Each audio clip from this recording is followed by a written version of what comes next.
Station, this is Houston. Are you ready for the event?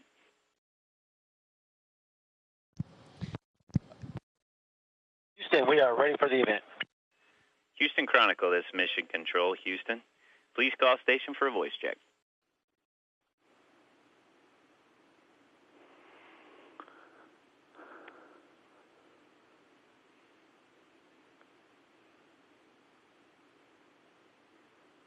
Station, this is the Houston Chronicle. How do you hear me?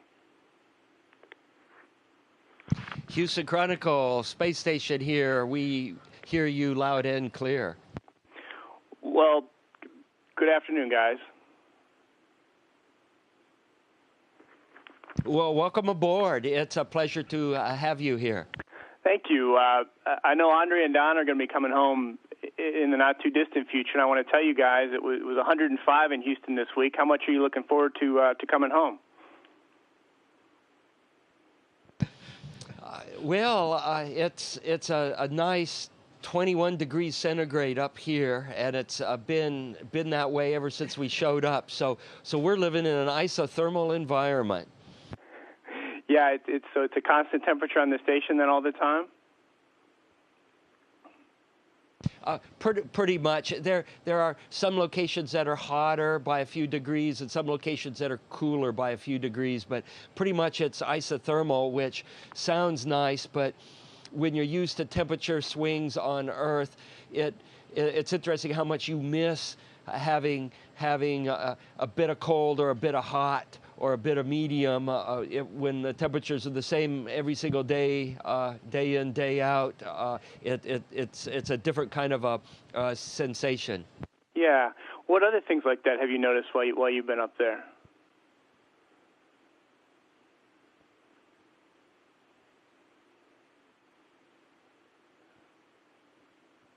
Well, what I noticed is the fact that after a while microgravity becomes so normal that the special aspect is a bit lost. And all of a sudden, if I have a pen floating in front of me, I think, well, this is strange. This pen is floating. So even after 190 days, sometimes I still get surprised by the fact that we float, because we're so used to fix things, because floating is actually a bit dangerous, because you can lose things. So I'm so used to fixing things, fixing myself, that now and then when I see something floating, I think, well, this is very special actually. That's interesting. So down here on the ground, there's been talk about possibly adding another astronaut to the crew. I assume there's plenty of room up there for that?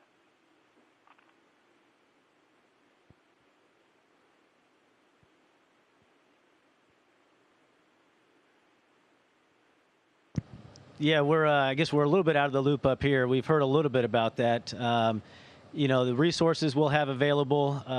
You get used to having the three of us here on the USOS side, and I'll be alone here shortly when these two gentlemen take off on Saturday. But if they want to send a fourth person up here to help us work, that'd be great. What about Soyuz? I mean, would there be the ability to do a lot more science, I would guess, with another person? It would certainly help. The more bodies we have up here, the more we can distribute the work and specialize in some respects, so that some folks focus on some aspects of science and some folks focus on fixing the systems. And you can get that kind of specialization when the crew size gets larger. And what's interesting is, what crew size do you need to have a full-time cook? It's interesting to look at scientific expeditions going out, and at what point do you need to have a full-time cook so that everybody else can concentrate on getting the science mission done. That's interesting. So I was blown away a few weeks ago by a photo that Andre took of the Himalayas above the cloud layer. I'm wondering what you thought of when you saw that from space, because the photo you took was absolutely amazing.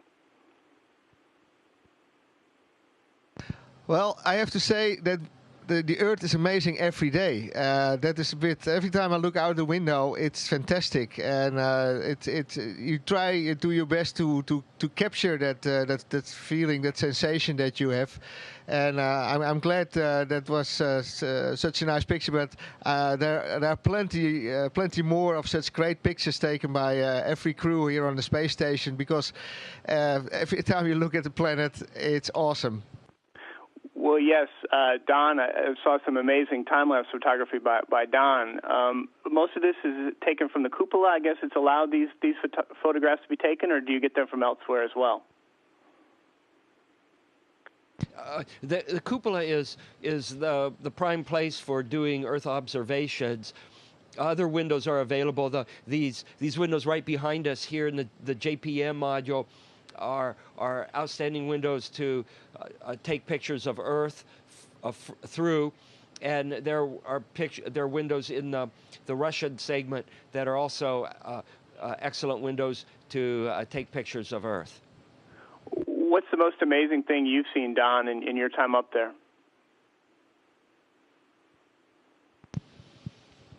Gosh, that's like asking what's your favorite food. It kind of depends on your mood.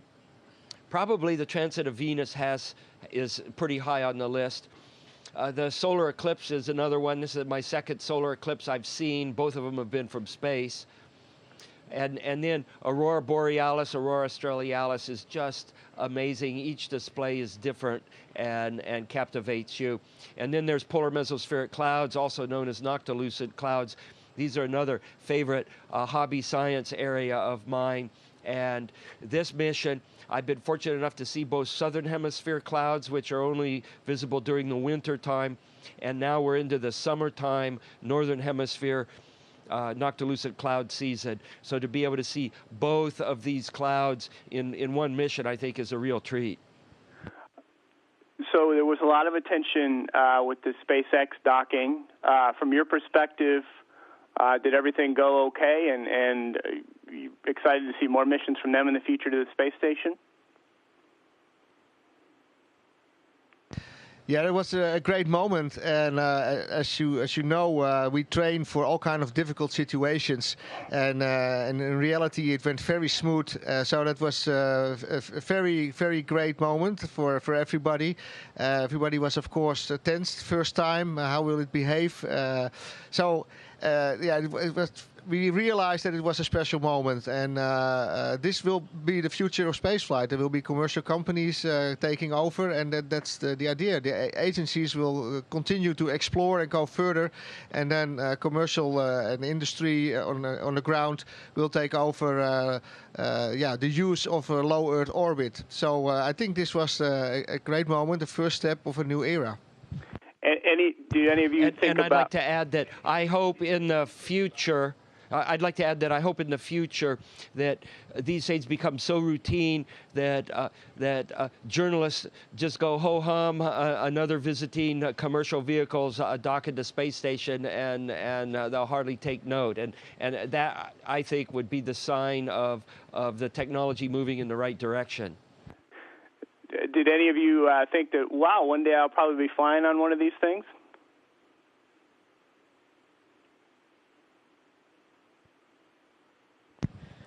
I think we've all thought about that, and of course we all want to come back to the space station. It's a wonderful place to live and to work, and to see Dragon come up here and it performed flawlessly, and it was a great success.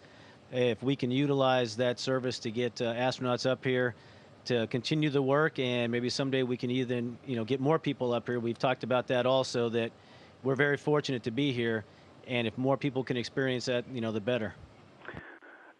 So finally, Don, I wanted to ask you, I saw your diary of a space zucchini, and I was just wondering if the personification of vegetables is a spaceflight related disorder. It may very well be that, among other various disorders.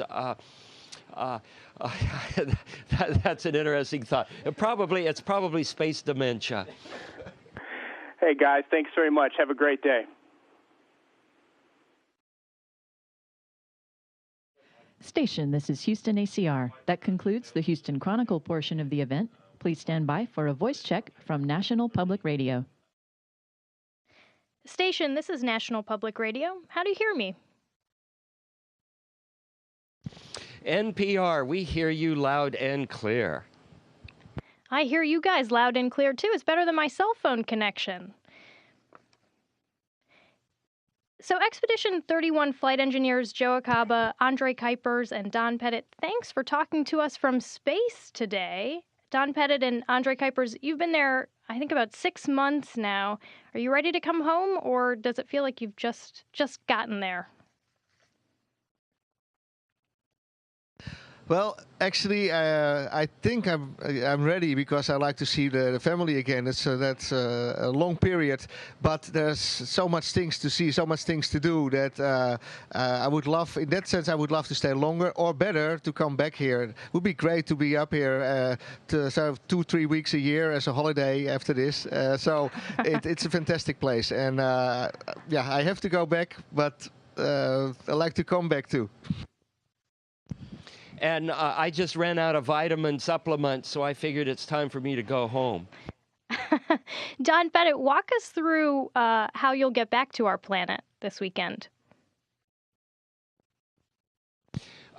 We will get in our Soyuz spacecraft, and under the command of Oleg Kononenko.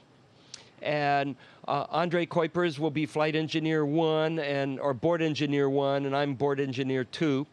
And we work together to get this spacecraft back home, starting off with undocking. Well, we start off, we get inside, we close the hatch, we have to do a leak check, make sure the hatches don't leak. And then we strap in and undock, and then we do a deorbit burn. And then as we hit the atmosphere, the spacecraft separates so that only the descent module comes through the atmosphere in one piece, and then our parachute comes out, and we go thump, roll on the steps of Kazakhstan. That is amazing. What is this centaur garment that I read about? The Centaur.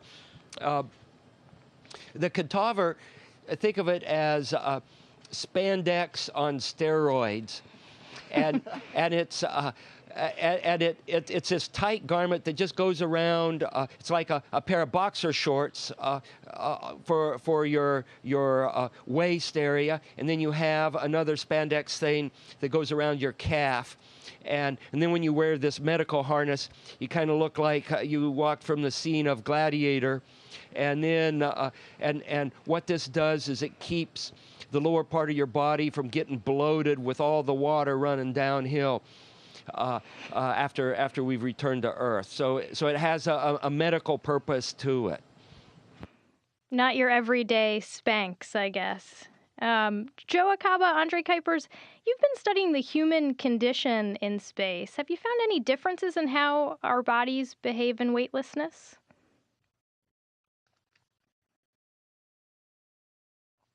Well, I think there's a lot of different things that happen to us while we're up here. Of course, you're all familiar with the fluid shift, and when you say astronauts have big heads, it's really it's a physical feature that we have while we're up here. But the body, it's amazing to me. I've been here for about a month now, how quickly you do adapt to being up in space, and after just a few days, it's just a natural environment to be in. Really, what about your senses? Do you find that when you drop things, you still look down, or do you acclimate to no gravity? Well, we get used to it, but it's still sometimes troublesome if you lose something, how to find it back. Also, because you tend to focus on the walls and the floors, and it may just be floating just in front of it, and you might just miss it. It's amazing how you can look around for something which is right in front of you. So that's still going on, and I think our brain has a hard time to deal with the 3 dimensions, but we are careful to prevent it. So everything we have, we fix it with Velcro, with tape, with bungee cords. So we are pretty good in preventing to lose something. You know, one of our favorite topics on Science Friday are the microbes that live in and on us. I wonder, have you guys looked at how microbes respond to space, or if the same microorganisms live with us when when you're on space station? You know, I think the microbes are with us whether we like it or not. And as far as I know, the behavior of a single microbe in weightlessness is probably close to what it is in gravity. What may be different would be cultures. If you had a tank of fluid filled with some kind of microbes, they may clump in the absence of gravitational-driven buoyancy forces. They may clump in a manner that's different than the same culture growing on Earth. So there may be some interesting three-dimensional structure in colonies of microorganisms, and that in itself may affect the way the colony grows as a whole. So you bring up an interesting question. Maybe that could be a future Saturday morning science. I hope so. So about a month ago, we watched you guys capture the Dragon, and actually we literally watched you capture the Dragon. We huddled around this computer in the Science Friday office, and you made it look just effortless. But how was it for you? Was it a stressful day in the office? Yeah, I think you could call it a stressful day in the office. It's something that we'd practiced for, and we'd practiced 27 different ways with 27 different kinds of malfunctions. And what happens if A happens, then we do B, and if B doesn't work, we do C, and so on and so forth. And personally, I was happy everything was nominal. When you're working in a frontier like this, you don't want to be a hero where you jump up and save the day. You'd rather have everything be nominal so that nobody has to be a hero and save the day. And fortunately, that's the way Dragon turned out. And it turned out that way primarily because of all the hardworking folks on the ground that had sharpened their pencils and done really good job of the engineering. We heard a lot about Dragon, but were there other events that happened in Space Station? Another top event that you think should have gotten more due that we haven't heard about as much? Well, we're doing a lot of fascinating science, and sometimes that doesn't get as much headline news as these single events. And I think one of the reasons why is that science in the process of being made isn't necessarily exciting. In fact, some people might call it boring. If you're sitting in front of a piece of scientific equipment, maybe a glove box, and your hands are poking in there, and maybe you scratch your nose every so often with your shoulder because you can't, because your hands are in the glove box, and someone watching you do that is just going to be bored. But the science that's going on in the glove box may be really, really exciting, and so when the documentary is made in 10 years, the professional journalists and actors will be able to make it exciting, but the course of a real scientist doing real science, I think it's pretty dry. Oh, John, I think you do a pretty good job to my mind. So I wondered, were there challenges to living in Space Station that you hadn't foreseen, or did this experience test you in ways that you didn't expect, maybe? Yeah, I think there's a lot of challenges up here, and I think you really notice it at the end of the day when you're really, really tired. Like Andre was saying before, you always have to be aware of things that might float away. If you're working a procedure, you don't want to miss a step that could be critical, that could break some equipment. And so everything you do, from when you wake up in the morning and you have breakfast to using the bathroom to the procedures you do use all day, it is really, really tiring. And I think that's one of the biggest things that I noticed since I've been up here. I think we have just a little under a minute left, so maybe as a quick ender, are there qualities that you would identify for a long-term mission now that you've spent so much time up in space? Yes, what I would do is any prospective crew member, I would go and look in their garage. And if their garage is a mess, a hodgepodge, then that would be an automatic disqualifier.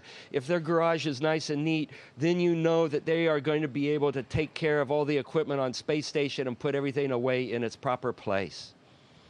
Thank you so much, Expedition 31 flight engineers Joe Acaba, Andre Kuipers, and Don Pettit. Thank you for talking to us on Science Friday from the International Space Station today.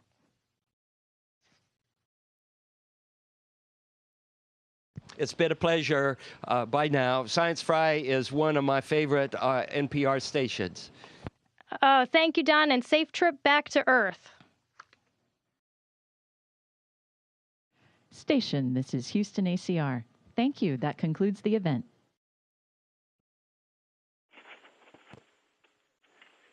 Thank you, Houston Chronicle and National Public Radio Station. We're now resuming operational audio communications. And Don, I just cleaned my garage last week.